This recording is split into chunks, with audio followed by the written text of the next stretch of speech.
안녕하세요. 이렇게 따뜻하게 맞아주셔서 감사합니다. 즐거운 시간 보내고 계신가요? 좋습니다. 약간의 재미를 더하기 위해 아시아 태평양의 참가자들이 호주에 모인 모습을 미국에 보여줘야겠습니다. 호주에서의 제 첫 셀카로 말이죠. 준비되셨나요? 얼마나 즐거운지 보여주세요. 찍습니다. 감사합니다. 좋아요. 인생에서 꼭 한 번은 이런 사진을 찍어보고 싶었거든요. 오늘 제가 살펴볼 주제는 프로젝트 펠릭스입니다. 프로젝트 펠릭스가 뭘까요? 앞서 소개한 대로 저는 오랜 시간 동안 포토샵의 제품 관리자로 일해왔는데요. 사실 지난 1년 반 정도는 오늘 소개해드릴 이 신제품 개발에 집중하느라 매우 바쁘게 보냈습니다. 바로 프로젝트 펠릭스죠. 프로젝트 펠릭스는 그래픽 디자이너를 위한 새로운 애플리케이션으로 3D 전문가가 아니어도 2D 에셋과 3D 에셋을 사용해 포토 리얼리스틱한 이미지를 만들 수 있는 제품입니다. 사실 주요 타겟 고객층은 포토샵과 일러스트레이터 사용이 가능한 전문 그래픽 디자이너입니다. 어도비는 핵심 워크플로우를 재정립하고 3D의 가치를 더하여 궁극적으로 더욱 효율적이고 창의적인 툴을 제공하는 방법을 고민하고 있어요. 주머니에서 무선 리모컨을 꺼내볼게요. 프로젝트 펠릭스를 사용하면 이런 이미지를 만들 수 있습니다. 실제 사진처럼 보이지만 완전히 컴퓨터로 만든 것입니다.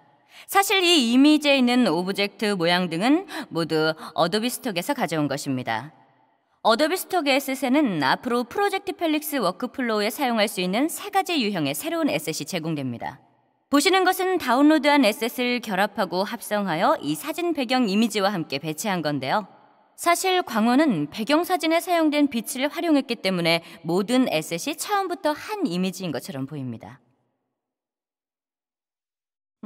프로젝트 펠릭스를 사용하면 이런 이미지를 만들 수도 있습니다. 패키징 또는 디자인의 사전 시각화 작업에서 중요한 역할을 하며 디자이너들에게 정말로 유용합니다.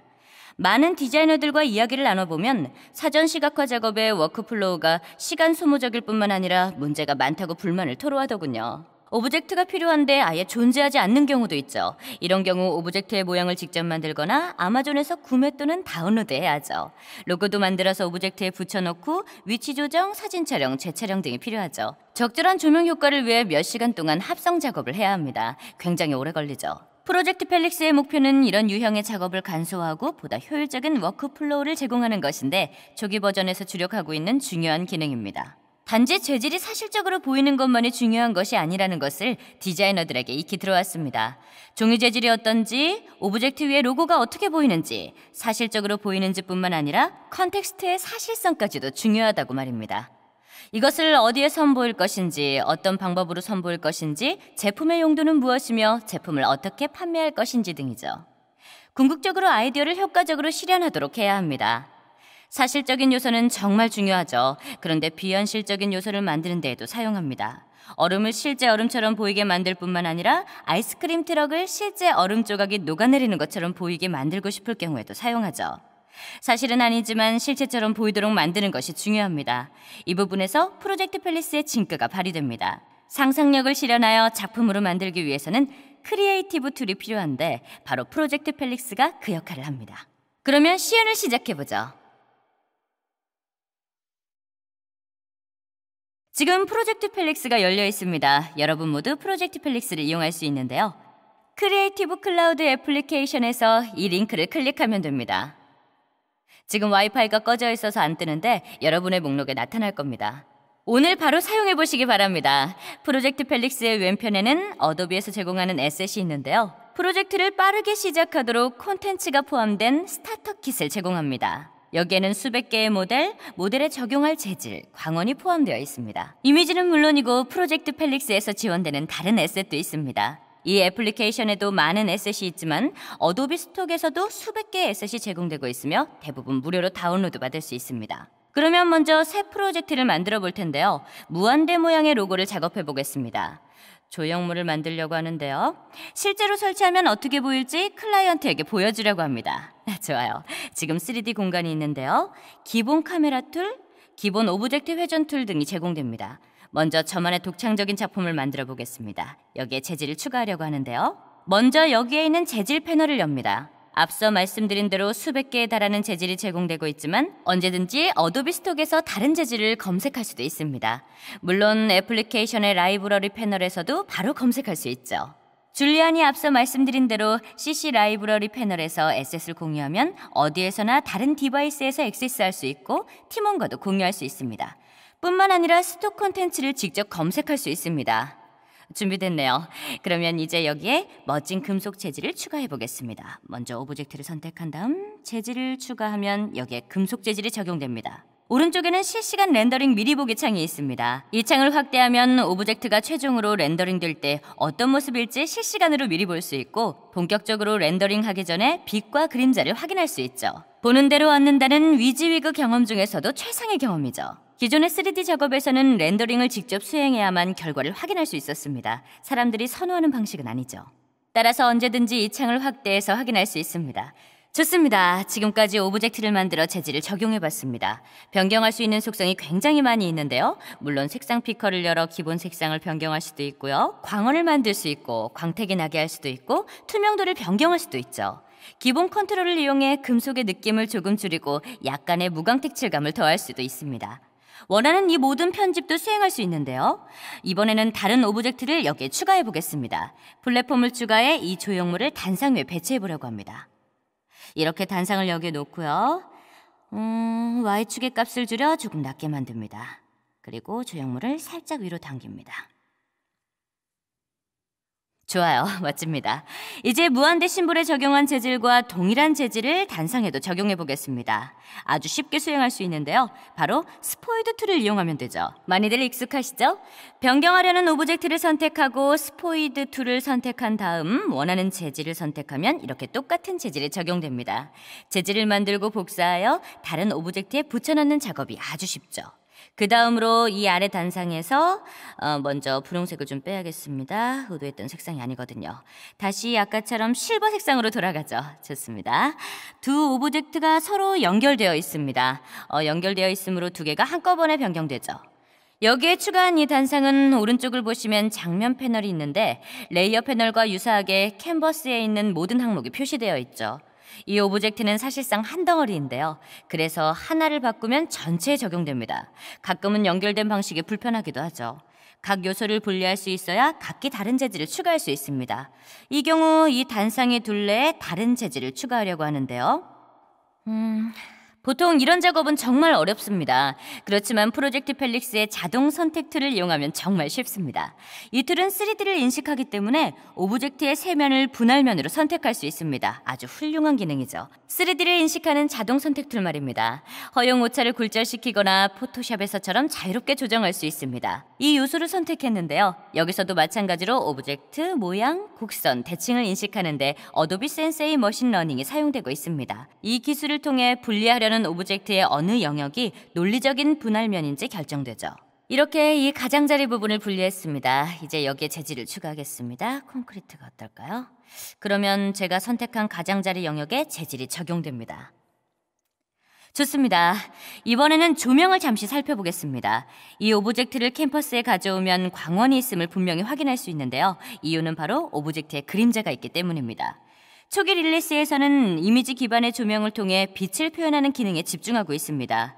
이미지 기반의 조명은 장면을 둘러싸고 있는 동적 범위가 높은 32비트의 배경 이미지를 바탕으로 구현됩니다. 따라서 여기에 있는 무한대 로고의 경우 이 로고의 배경이 되는 이미지가 이 로고의 광원이 되는 것입니다. 광원이 모든 조명, 톤, 색상에 정확하게 반영됨으로써 오브젝트가 처음부터 배경 이미지의 일부였던 것처럼 보이는 거죠. 이미지는 여기 오른편에 있습니다. 작은 미리 보기 창을 통해 보면 흰색은 빛을 받는 부분, 검은색은 빛을 받지 않는 부분입니다. 놀라운 점은 조명을 직접 만들 수도 있다는 것인데요. 포토그래픽 스튜디오, 소프트박스, 다양한 그림자 등을 만들어서 원하는 유형의 조명을 얻을 수 있습니다. 물론 다양하게 제공되는 사전 설정도 활용할 수 있고 다양하고 멋진 광원도 제공되고 있습니다. 스튜디오 시나리오를 가져올 수도 있는데요. 우산 조명을 몇 개 사용해 보겠습니다. 그러면 이처럼 이미지가 바뀌죠. 이미지에 빛을 비출 때 활용되는 광원이 됩니다. 좀 더 파격적으로 이 80년대 호러물 느낌의 조명 장면을 사용할 수도 있고요. 추가된 광원을 여기에서 확인할 수 있죠. 광원의 강도도 변경할 수 있습니다. 또한 조명을 조정하거나 원하는 대로 회전도 해보면서 이렇게 광원을 변경할 수 있습니다. 다시 말하자면 특히 빛과 그림자는 언제든지 렌더링 미리 보기 창을 열어 결과를 볼 수 있는데요. 최종적으로 어떻게 보일지 매우 빠르게 미리 확인할 수 있죠. 빛을 미리 확인할 수 있습니다. 좋아요. 그런데 이 프로젝트의 경우 다시 이 조명을 적용해보죠.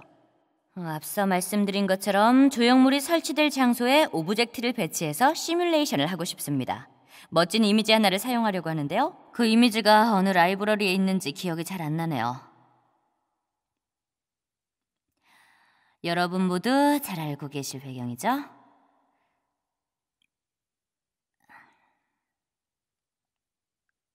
이 멋진 이미지를 조형물이 설치될 배경으로 사용하려고 합니다. 이렇게 멋진 사진을 배경으로 조형물을 여기 가운데에 배치하겠습니다. 먼저 이 오브젝트의 원근을 이 이미지의 수평선과 일치시켜야 합니다. 그래야 지면 위에 놓인 것처럼 보일 테니까요. 이미 그럴듯해 보이긴 하는데요. 이미지의 카메라 정렬 버튼을 클릭하면 정말 쉽게 해결되죠. 그러면 조형물의 바닥면이 2D 배경사진의 수평선에 맞게 설정됩니다. 물론 필요에 따라 조금 더 조정하거나 수정하여 변경할 수 있습니다. 문제없죠. 좋아요. 이제 이것을 약간 왼쪽으로 옮겨보겠습니다. 그리고 회전시켜서 정면이 보이도록 합니다. 좋습니다. 여기가 좋을 것 같네요. 지금도 괜찮은데 조명 부분에 수정이 필요할 것 같고요. 아까 보여드렸던 광원을 사용해 보겠습니다. 지금은 광원이 조금 부자연스러운데요. 이 이미지는 노란색 톤이고 석양이 지고 있는 정말 아름다운 노을 장면입니다. 이 이미지의 빛을 장면 속 조형물에도 적용하고 싶은데요. 방법은 아주 쉽습니다.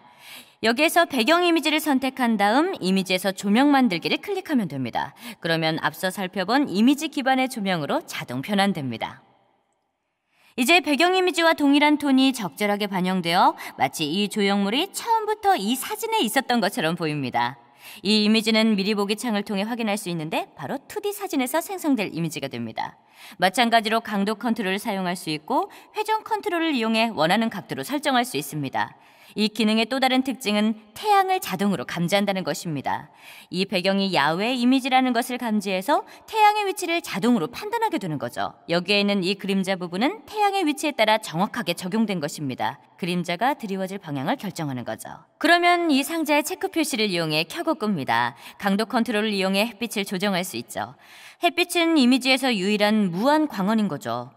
태양의 높이를 조정할 수 있습니다. 태양의 위치와 높이를 자동으로 감지했지만 수동으로 변경할 수도 있습니다. 변경하게 되면 그림자도 자동으로 조정되는 것을 보실 수 있습니다. 물론 태양의 위치도 변경할 수 있습니다. 태양의 위치를 옆으로 옮기려면 이렇게 슬라이더를 움직이면 됩니다. 이 툴 중 일부는 최신 베타 버전에 새로 추가됐습니다. 지금 소개한 모든 툴은 현재 제공 중이죠. 크리에이티브 클라우드 애플리케이션으로 가서 최신 버전을 다운로드하면 됩니다. 이번에는 현재 개발 중으로 아직 빌드에 포함되지 않은 기능을 하나 보여드리겠습니다. 하지만 곧 출시 예정입니다. 바로 레이블 추가 기능인데요. 잠시만 기다려주세요. 여기 있네요. 우선 원하는 부분을 선택하겠습니다. 일단 이 뷰에 북마크 같은 것을 지정해 보겠습니다. 이 뷰를 나중에 빠르게 찾을 수 있도록 기본 뷰로 설정합니다. 이렇게 하면 카메라를 선택하고 회전시키는 도중에도 언제든지 이 기본 뷰로 돌아올 수 있습니다. 여기서 이 부분을 회전시킵니다. 이제 레이블을 추가하여 제가 바로 이 조각상 또는 조형물의 작가임을 표시해 보겠습니다. 원하는 재질을 선택하고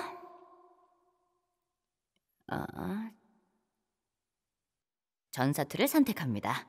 SVG, 일러스트레이터, JPG, PSD, PNG 파일을 선택할 수 있습니다. 그런 다음 오브젝트에 원하는 부분에 레이블을 추가합니다.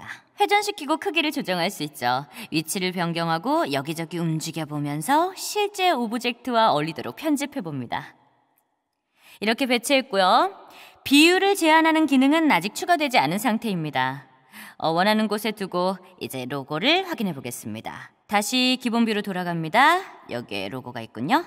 렌더링이 끝나면 이렇게 표시될 겁니다. 이렇게 멋진 해안가에 세워져 있습니다.